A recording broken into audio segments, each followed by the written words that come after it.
Isang magandang umaga mga kasimple, at ito nga ang ganap natin ngayong araw. At ipapasyal ko kayo sa aking munting tindahan. Nandito lang to sa labas ng aming bahay. At dahil minsan busy nga tayo sa pagluluto, medyo napapabayaan na natin siya. Kaya naisip ko na paayos siya kahit paano. Kaya sinimulan ko na natanggalin yung mga pinamili natin na nakaraan. At tanggalin na rin lahat ng laman ng tindahan para mabilis natin siyang malinis at saka maayos na rin yung mga sira niya. O diba kakasimula ko pa lang pero binabalakang na. Ganyan talaga siguro pag tumatanda na. At ayan nga, sinisilip na natin kung ano yung mga dapat ayusin sa kanya. At nagpatulong na nga tayo kay Brother Momon. Siya muna ating karpintero ngayong araw. Dahil may pasok ang ating lovey dudes.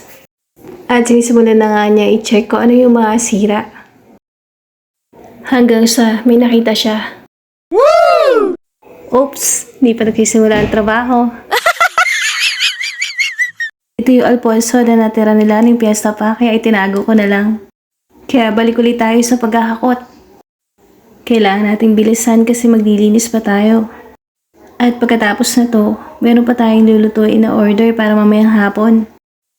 At ayan nga po, natanggal na natin lahat ng laman ng ating tindahan. O diba, sira na yung mga divider niya, kaya kailangan talagang i-repair na siya.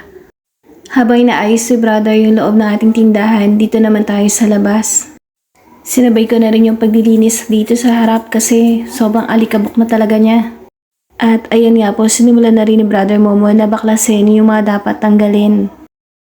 Para tuluyang malinis siya, naisip ko na i-brush na rin para tuloy mawala yung mga alikabok na nakakabit sa kanya. At dahil may natira pa tayong pintura na ginamit nung nakaraan sa bahay, pinasuyo ko na rin kay Brother Momon na pahiran ito para kahit paano umaliwalas at gumanda siyang tingnan. Na kahit hindi man ganun karamihan ang laman niya, at least maganda at maayos siyang tingnan sa ating mamimili. Alam nyo ba mga kasimple na bago tayo mag-grace party po magluto ng mga kakanin, itong tindahan ito yung isa sa mga dagdag na income na pinagkukunan natin nung una. Na kahit hindi man ganun kalakihan talaga yung sales niya, hindi ko siya mabita-bitawan. Kasi nandito lang talaga tayo sa looban, so ilan lang talaga yung bumibili sa atin. Tanging mga kapitbahay lang natin. Siguro kaya hindi ko na nga din siya mabitawan kasi parang na-enjoy ko na rin yung pagtitinda. Na kahit ang tubo mo lang ay piso o 2 piso, pero pag pinagsama-sama mo, malaking bagay din ito. Iba kasi yung saya na binibigay niya sa akin, lalo na pag kami bumibili. Ewan ko ba, kasi nung bata ako, yan talaga ang paborito kong laro, ang tinda-tindahan. Kaya minsan, pag nakikita ko wala na siyang laman, para bang ako'y nalulungkot na.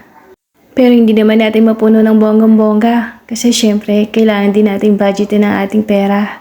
Na-priority lang natin yung mga dapat bilhin at mga kailangan ng ating mamimili. At ayan nga, sinusukatan ni Brother yung gagawin niyang patungan ng ating mga paninda. At hanggang sa muli mga kasimple, sa susunod na video mapakita po natin kung ano naging resulta ng ating makeover sa ating tindahan. Salamat po sa pagsama at panonood. Hanggang sa susunod mga kasimple.